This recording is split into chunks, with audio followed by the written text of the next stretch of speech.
جی روزے میں احتلام ہو جائے روزہ نہیں ٹوٹتا اس سے. آپ کو بھی احتلام ہوتا ہے؟ آپ تو غائب ہو جاؤ گے، مارکیٹ سے شٹ ہو جاؤ گے. جی کیا؟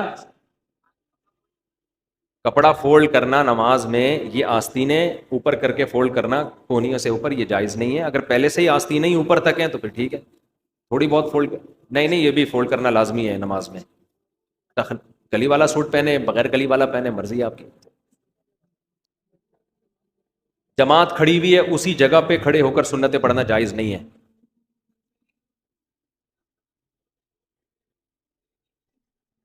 سحری کا وقت اب جب شروع ہوا ہے 2 منٹ باقی ہیں اور آپ نے لوگ جائیدادیں کھا جاتے ہیں. حقیقت ہے، ہمارے ساتھ تو بہت دفعہ ایسا ہوا ہے. 2 منٹ باقی، ہم نے طبیعت سے پھوڑ پھاڑ دیا، کھا لو. تو پانی پی لو یار، روزہ نہیں چھوڑ سکتے، یہ ذہن میں رکھنا. ہاں اگر سحری میں آنکھ نہیں کھلی، رمضان کا روزہ چھوڑنے کی اجازت نہیں ہے، وہ پھر بھی رکھنا پڑے گا. کیا؟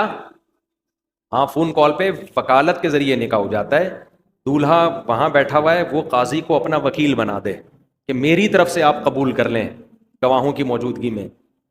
دلہن بھی اس کو وکیل بنا دے کہ میری طرف سے آپ قبول کر لیں. تو نکاح تو فون پہ نہیں ہوگا، نکاح تو مجلس میں ہی ہوگا، فون پہ وکیل بنا دیں گے یہ اس طرح سے. لڑکے کے ماں باپ راضی نہ ہو تو نکاح ہو جاتا ہے، لڑکی کے ماں باپ راضی نہ ہو تو پھر اختلافی مسئلہ ہے، فقہ حنفی میں ہو جاتا ہے، دوسرے فقہا کے یہاں نہیں ہوتا. احتیاط یہی ہے کہ نہ کیا جائے ایسا نکاح. صلاۃ و تسبیح پڑھنا جمہور کے نزدیک بہتر ہے، سنت ہے، افضل ہے. بعض فقہا اس کے قائل ہیں کہ ثابت نہیں ہے، اختلافی مسئلہ ہے. پہلے کم پھٹے ہیں یار دنیا میں، نئے پٹے پٹے شروع. مسجد کے متولی یا خادم کی مدد زکوٰۃ سے کرنا. دیکھو زکوٰۃ کا تعلق مسجد کا متولی یا خادم سے نہیں ہے، غریب سے ہے. غریب ہے تو دے سکتے ہو، چاہے متولی نہیں بھی ہو. غریب نہیں ہے تو نہیں دے سکتے. غریب آدمی کو دیں گے زکوٰۃ. جی ہاں. نہیں، خواتین کے ناک کان چھیدنا مرد کے لیے بالکل جائز نہیں ہے، آپ یہ کام چھوڑ دیں. جوان عورت ہے اس کے ناک پکڑ کے مرد جو ہے نا وہ ناک چھید رہے تو بالکل اللہ کی حدود کی خلاف ورزی ہے. آپ ایک ڈرل مشین رکھیں، ہاں، ہاتھ لگائے بغیر ان سے بولیں اس طرح سے کرو، ہاتھ نہ لگائیں عورت کو. والدین اگر حرام کماتے ہیں تو زیادہ تر اگر حرام ہی ہے تو پھر جو بالغ لڑکا ہے اس کے لیے اس میں سے کھانا جائز نہیں ہے. لڑکیوں کے لیے جائز ہے کیونکہ وہ تو مجبور ہیں، نابالغ کے لیے بھی جائز ہے وہ بھی مجبور ہے، بیوی کے لیے بھی جائز ہے وہ بھی مجبور ہے. بالغ بیٹے کے لیے جائز نہیں ہے، اس پر لازم ہے کہ وہ حلال کمائے.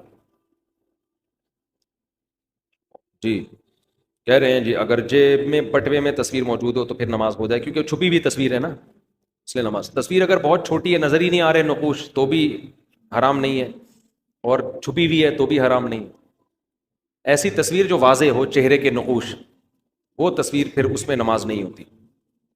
نہیں نہیں نہیں نہیں نہیں، یہ غامدی صاحب نے ایک شوشہ چھوڑا ہوا ہے کہ زکوٰۃ جو ہے نا ٹیکس کی طرح ہے، جب ہم ٹیکس گورنمنٹ کو دے دیتے ہیں تو ہو جاتا ہے، اس طرح ایسا نہیں ہے. زکوٰۃ ایک عبادت ہے، ٹیکس عبادت نہیں ہے. زکوٰۃ عبادت ہے، تبھی زکوٰۃ میں نیت ضروری ہے. اگر آپ نے بغیر نیت کے زکوٰۃ دے دی تو وہ زکوٰۃ نہیں ہوگی آپ کے. نیت ضروری ہے اس میں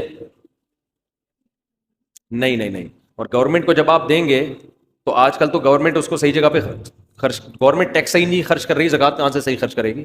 مجھے خود ایک بڑے عالم نے 15-20 سال پرانی بات ہے، انہوں نے بتایا ان کے ہمارے وزیر خزانہ سے تعلقات تھے، میں نام نہیں لوں گا اس وزیر خزانہ کا. انہوں نے کہا کہ وزیر خزانہ نے مجھے خود بتایا کہ میں نے کروڑوں روپے زکوٰۃ کے کھائے ہیں خود. تو کیسے گورنمنٹ پر آپ زکوٰۃوں پہ اعتماد کر سکتے ہو؟ زکوٰۃ خود سے جا کے دیا. ہاں اسلامی ریاست کو یہ حق ہے کہ وہ لوگوں سے زکوٰۃ لے کے غریبوں میں ڈیوائڈ کر دے، لیکن آج کل ایسا نہیں ہے، کرپشن بہت ہے. جی بینک میں زکوٰۃ کٹتی ہے، کیا کروں میں؟ زکوٰۃ تو فتویٰ یہی ہے کہ ادا ہو جائے گی، لیکن یہ احتیاط کے خلاف ہے، بینک میں زکوٰۃ نہ کٹنے دیں. غربت کا کیا کرائیٹیریا ہے جس کو زکوٰۃ دی جا سکتی ہے؟ دیکھو جس آدمی کے پاس سونا ہے، چاندی ہے، کیش اماؤنٹ تقریباً 70,000 کا پڑا ہوا ہے. 52.5 تولہ چاندی کی قیمت کیا چل رہی ہے مجھے معلوم اس وقت نہیں ہے. 80,000. 88. ہاں تو 52.5 تولہ چاندی 88. تو 88,000 کا کیش اماؤنٹ ہے, اس کو نہیں دے سکتے. کوئی پراپرٹی ایسی ہے جو استعمال میں ہی نہیں آ رہی, اس کو نہیں دے سکتے. ہاں ذاتی مکان استعمال کا, ذاتی چیزیں استعمال کی, اس سے کوئی فرق نہیں پڑتا. تو جس کے پاس اتنی پراپرٹی ہو یا اتنا پیسہ ہو نا 88,000 کے بقدر, تو پھر اس کو زکوٰۃ دینا جائز نہیں. اب آپ تحقیق کیسے کریں گے؟ تو سرسری سی تحقیق کر لیں. کوئی زکوٰۃ دینا چاہتے ہیں اس سے باتوں بات میں پوچھ لیں تمہارے پاس سونا وونا تو نہیں رکھا ہوا, کوئی پراپرٹی تو نہیں ہے, پتہ چل جاتا ہے. 100% یقین تو ہو نہیں سکتا, تو ایک اندازہ ہو جائے تو اس کو زکوٰۃ دے دیں, بس اللہ قبول کر لے گا انشاءاللہ.